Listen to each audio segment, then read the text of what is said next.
नमस्कार। न्यूज के चौधरी में आप सबका स्वागत है।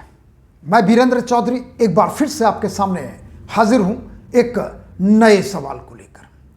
सवाल है, कौन जीतेगा मिल्कीपुर,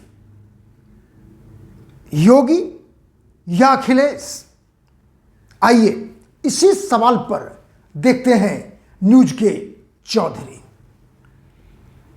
फैजाबाद के विधानसभा क्षेत्र मिल्कीपुर में 5 फरवरी को उपचुनाव होंगे और परिणाम घोषित होगा 8 फरवरी को। मिल्कीपुर में विधानसभा उपचुनाव इसलिए होंगे कि वहां के सपा के एमएलए अवधेश प्रसाद 2024 में फैजाबाद से लोकसभा चुनाव जीत गए और इसलिए वो जगह खाली है और वहां पे उपचुनाव हो रहे हैं। मेरा सवाल है कि कौन जीतेगा मिल्कीपुर। इसे जानने के लिए हम आपसे चुनावी आंकड़े साझा कर रहे हैं और वो आंकड़े एक संकेत देगा, एक दिशा की ओर बताएगा कि परिणाम किसके पक्ष में जाएगा, योगी या अखिलेश। तो सबसे पहले हम देखेंगे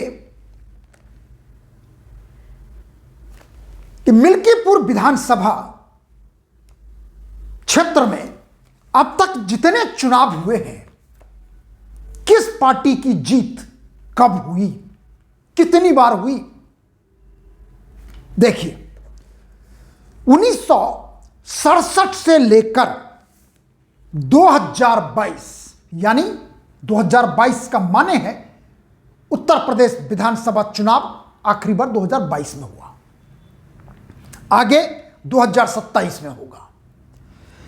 तो कुल मिला के 1967 से लेकर 2022 तक मिल्कीपुर में 17 चुनाव हुए हैं। उसमें 2 उपचुनाव हैं और 15 चुनाव हैं। जानना चाहेंगे आप कि ये 17 में किस पार्टी की जीत कितनी बार हुई। आंकड़ा सुनिए, सबसे ज्यादा मिल्कीपुर विधानसभा क्षेत्र से 2 पार्टी की जीत हुई है। Communist party of India 5 bar, Samajwadi party चुनाव 3 बार और उपचुनाव 2 बार यानी 5 बार, और कांग्रेस 3 बार, बीजेपी 2 बार और बीएसपी 1 बार और भारतीय जनसंघ भी 1 बार वहां से चुनाव जीत चुकी है। और यदि पिछले चुनाव का देखें कि पिछले विधानसभा चुनाव में समाजवादी पार्टी ने बीजेपी के बाबा गोरखनाथ को 13,338 वोटों से हराया था। लेकिन एक चुनाव पहले जाएं आप, यानी 2017 का, तो 2017 में बाबा गोरखनाथ ने समाजवादी पार्टी के अवधेश प्रसाद को 28,000 वोटों से हराया था। तो कहने का मतलब अवधेश प्रसाद सपा नेता 2022 में जीते और 2017 में हारे। लेकिन आंकड़े ये कहते हैं कि मिल्कीपुर में सबसे ज्यादा चुनाव सीपीआई ने जीता है और सपा ने जीता है, कांग्रेस उसके बाद और बीजेपी उसके बाद। ये तो विधानसभा का आंकड़ा है। अब आप दूसरा आंकड़ा भी जानना चाहेंगे आप लोकसभा का 1957 से लेकर 2024 तक फैजाबाद में 17 चुनाव हुए हैं लोकसभा के, जिस 17 में सबसे ज्यादा कांग्रेस की जीत हुई, यानी 7 बार फैजाबाद से कांग्रेस की जीत हुई है, और दूसरे नंबर पर बीजेपी यानी 5 बार, तीसरे नंबर पर समाजवादी पार्टी 2 बार, और उसके बाद जनता पार्टी 1 बार, सीपीआई 1 बार और बीएसपी 1 बार। फैजाबाद वही लोकसभा क्षेत्र है जहां से विनय कटियार, बजरंग दल के बहुत बड़े नेता, बीजेपी के बड़े सीनियर लीडर 1991, 1996 और 1999 में चुनाव जीत चुके हैं।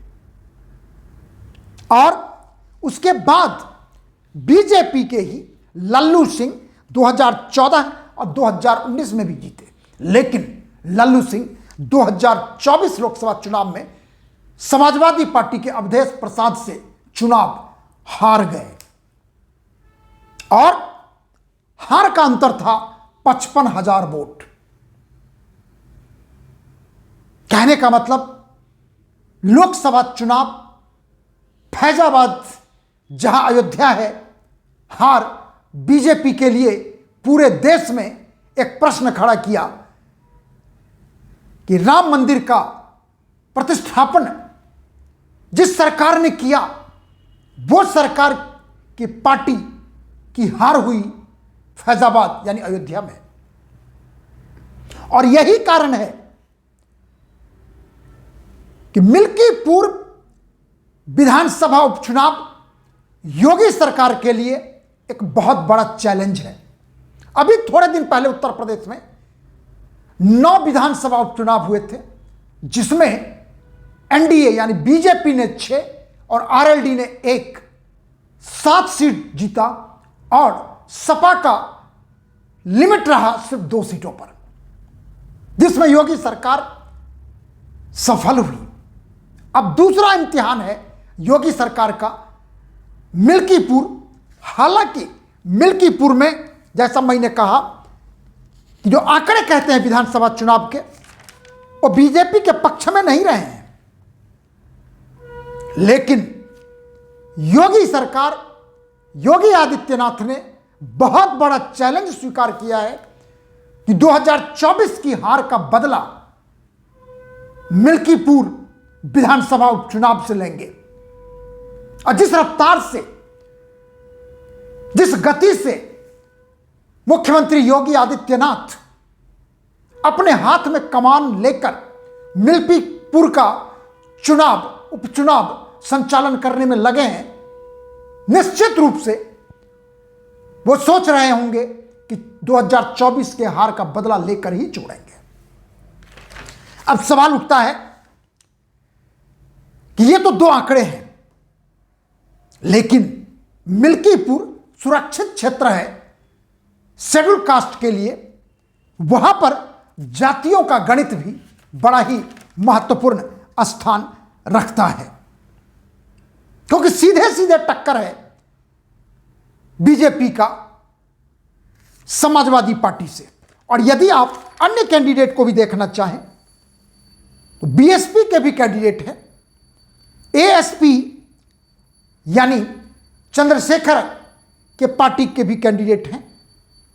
कांग्रेस ने अपना समर्थन दिया है समाजवादी पार्टी को, लेकिन जाति का गणित जानना जरूरी है मिल्कीपुर का। सबसे ज्यादा यदि आप पॉपुलेशन देखें मिल्कीपुर में, तो ब्राह्मण है तकरीबन 60,000, यादव 55,000, पासी अवधेश प्रसाद के पुत्र चुनाव लड़ रहे हैं और वो पासी हैं जाति के, पासी 55,000, मुस्लिम 30,000, राजपूत 25,000, दलित 25,000, कोरी 20,000, चौरसिया 18,000, वैश्य आज 12,000, पाल 7,000, मौर्य आज 5,000 और अन्य 28,000।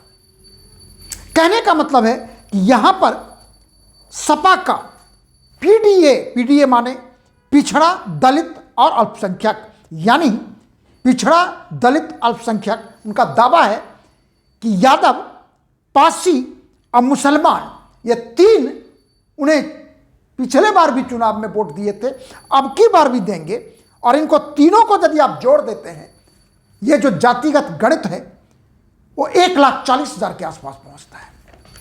और यदि आप देखेंगे पिछले विधानसभा चुनाव का रिजल्ट, तो आप एक अंदाज लगा सकते हैं कि अवधेश प्रसाद को 1,03,905 वोट मिला था, जबकि बाबा गोरखनाथ बीजेपी के कैंडिडेट थे, हार गए थे, लेकिन उन्हें 90,500 वोट मिले थे, और बीएसपी को मिला था 14,000, और कांग्रेस तो खैर चलिए 3,000 पे रुक गई थी। तो कहने का मतलब है कि तीन जातियों का समीकरण अखिलेश यादव दावा कर रहे हैं कि उनकी जीत होगी, इसका आधार यह तीन जाति का वोट है। लेकिन ध्यान यह देना है कि दूसरी तरफ बीजेपी की तरफ जो आंकड़ा है वो आंकड़ा यह है, ब्राह्मण, राजपूत, चौरसिया, वैश्य, मौर्य, यदि ये सबको मिला देते हैं आप, तो कुल मिला के ये वोट लगभग 1,40,000 के आसपास पहुंचता है। और यदि कुल वोट देखें मिल्कीपुर में, तो 3.5 लाख से ज्यादा कुल वोट हैं, यानी वोटर लिस्ट में। तो कहने का मतलब है कि टक्कर लगभग बराबर का है। लेकिन सवाल यह उठता है कि ये जो कैंडिडेट हैं, जैसे मैं आपको बताऊं, सपा के हैं अजीत प्रसाद, जो अवधेश प्रसाद एमपी हैं लोकसभा के, सपा के उनके पुत्र हैं। बीएसपी के रामगोपाल कोरी हैं, चंद्रशेखर की पार्टी के रणवीर भारती हैं, और बीजेपी के भी होंगे। तो यदि इन जातिगत कैलकुलेशन को देखें तो निश्चित रूप से पलड़ा भारी किसी का नहीं है। लेकिन पलड़ा भारी जो चौथा लोकसभा का आंकड़ा, विधानसभा का आंकड़ा, जाति का आंकड़ा, अब चौथा जो सबसे बड़ा डिफरेंशिएटर है वो है योगी आदित्यनाथ बनाम अखिलेश यादव। और जिस तरह से अभी हाल में ही हुए उपचुनाव में योगी आदित्यनाथ ने पटकनी दी है समाजवादी पार्टी को, उसके आधार पर यह अनुमान लगाया जा सकता है कि मिल्कीपुर का विधानसभा उपचुनाव अब की बार योगी आदित्यनाथ के पक्ष में जा सकता है। और यह पक्ष वो पक्ष होगा कि योगी आदित्यनाथ किसी भी कीमत पर मिल्कीपुर को हारना नहीं चाहेंगे, क्योंकि उन्हें प्रतिशोध लेना है 2024 लोकसभा चुनाव का। इसलिए आंकड़ों के आधार पर, मिल्कीपुर के आधार पर हमारा अनुमान है कि अब की बार मिल्कीपुर उपचुनाव में भाजपा की जीत होगी और सपा की हार होगी। लेकिन यह है हमारा अनुमान। परिणाम के लिए हम सबको इंतजार करना होगा फरवरी 8 का। आखिर में यदि आपको यह कार्यक्रम अच्छा लगता है तो इसे आप लाइक करें, शेयर करें, और यदि कुछ कहना चाहते हैं तो कमेंट सेक्शन में जाके अपनी बात जरूर लिखें। आखिर में एक निवेदन है, मेरे YouTube चैनल को आप जरूर सब्सक्राइब कीजिए, क्योंकि आपके आशीर्वाद, शुभकामना की वजह से ही हम आपके साथ बने हुए हैं, और दिली ख्वाहिश है कि आपके साथ सदा हम बने रहें। बहुत बहुत धन्यवाद। नमस्कार।